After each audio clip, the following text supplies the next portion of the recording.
What's going on, guys? It's VenomousFatman here. I'm here on the bit, the boys in the tube. I'm the most epic man in video games, and right now I'm probably sitting down with the coolest cat to ever hit the tester, season 2. I'm sitting down with MoChocolate. How you doing, MoChocolate?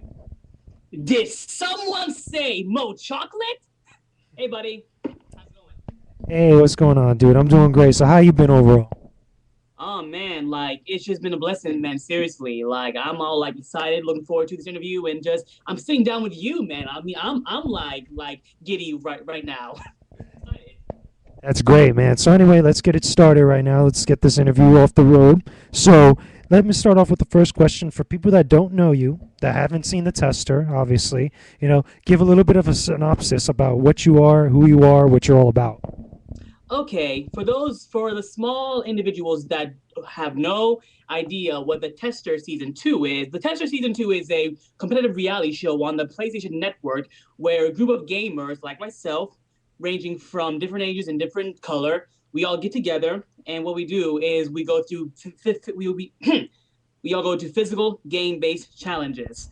And whoever wins becomes the next PlayStation game tester. Even got the logo. Winning about $5,000, winning a PS3 system, and a contract to be a tester at Sony. So that's the game. And if you are not on that right now, you should slap yourself right now because you are missing out on one amazing show.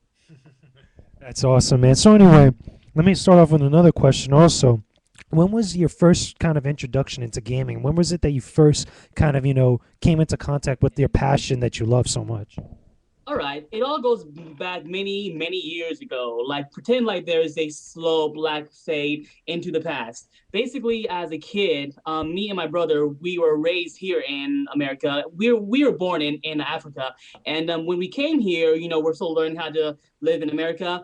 And then one day, my dad and took us to his friend's house where he had a Super Nintendo. And once me and my brother got a hold of the controller and we started playing, we would not stop. We immediately fell in love. Like Cupid's arrow of gaming hit us, boing, and we were like, "Wow, we are hooked." So we loved the game so much that my dad had to drag us out the room. Like we were like crying, "We don't want to go, we don't want to go."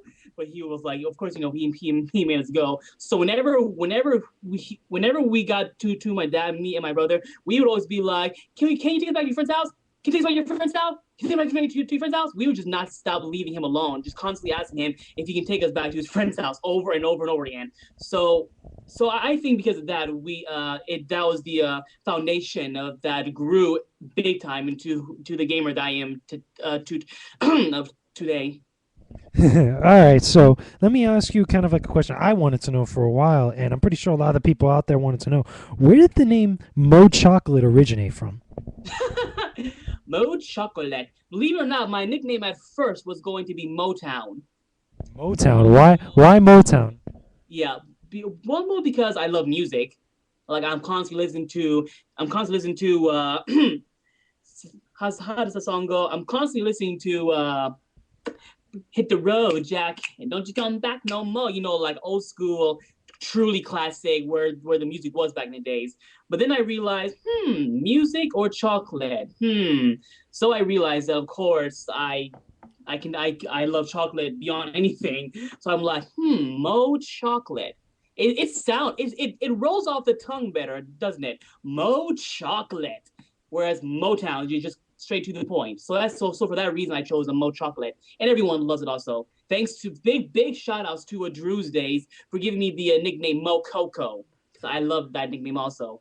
So you guys can call me Mo or Mo Chocolate or Mo Coco, whatever you want. Sounds awesome, man. That's a sweet name, I gotta just say, because there's nothing better than chocolate. I'm just hands down. But anyway, moving on a little bit from that, you mentioned that you used to play games a lot with your brother, your family members and stuff. But was there ever a time, when you were living at home or going to school and stuff, where you actually had an opportunity to go at like the arcades or maybe go and get together with other friends at maybe school and play games and such? I would say yeah, because of course, once we discovered games, and like that was one of the many things of America that we discovered that we liked.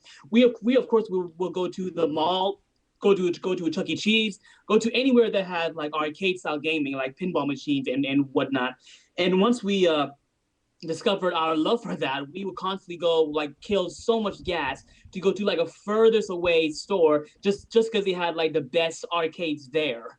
And me and my brother would, of course, we would go to other friends' house and play games there, or we would just have one big game party come over to our place and just play games all day. That was a great way for me to learn vocal skills and communication with Americans because as a kid, I'm still learning America and the culture. So by playing games with other people so much, I developed, I should say this, don't say that, sim proper, be funny. You know what I'm saying? So because of games, it actually helped me learn English better. That, that's cool. So let me kind of branch off from that. Do you think actually playing games here in America is it any kind of sort of different? Because I'm pretty sure at some point you probably gone back to your home country originally, or have you gone back to your native country?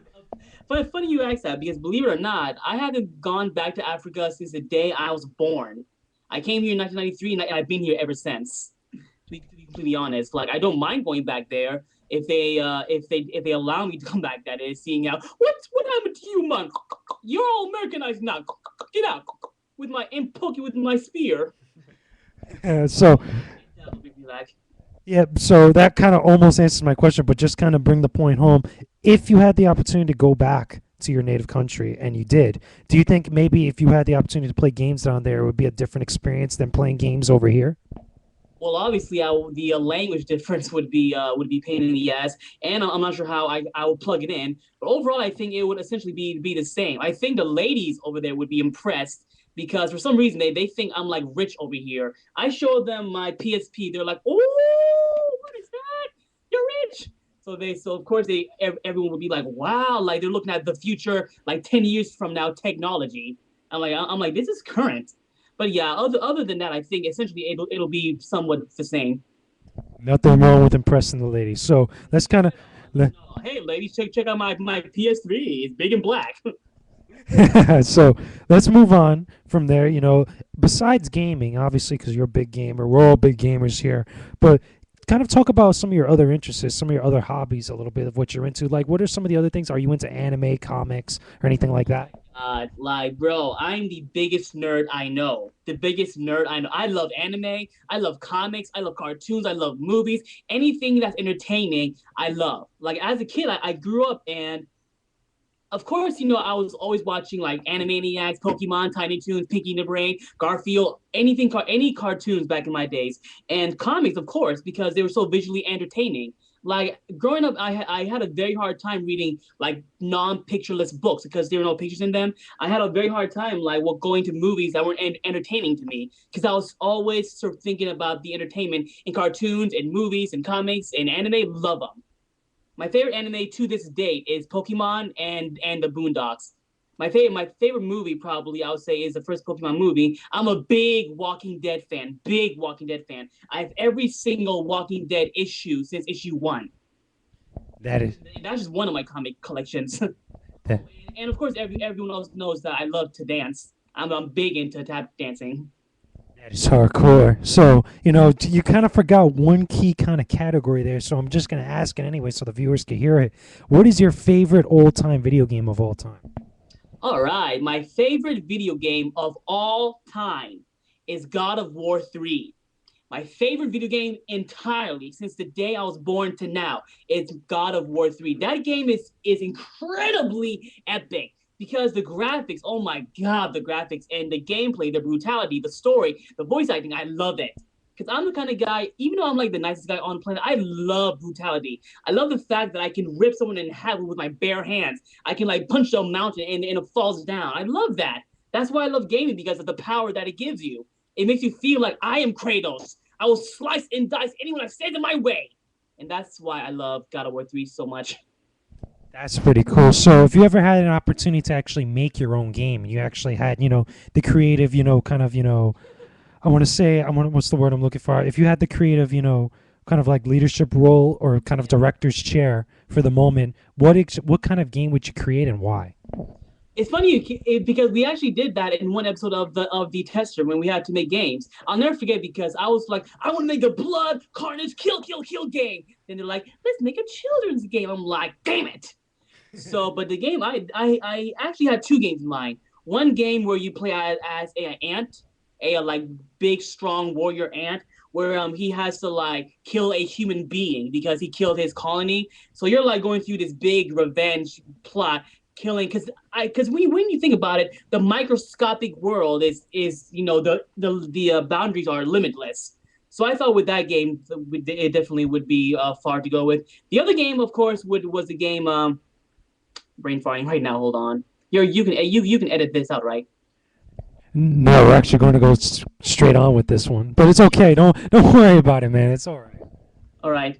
Um, the other, I can't remember right now, but for now, that game is definitely a game I would love to do someday. Yeah, nothing wrong with that, man. But anyway, guys, we're gonna go to another video. Be sure to check out part 2 as I continue to sit down with Mo Chocolate.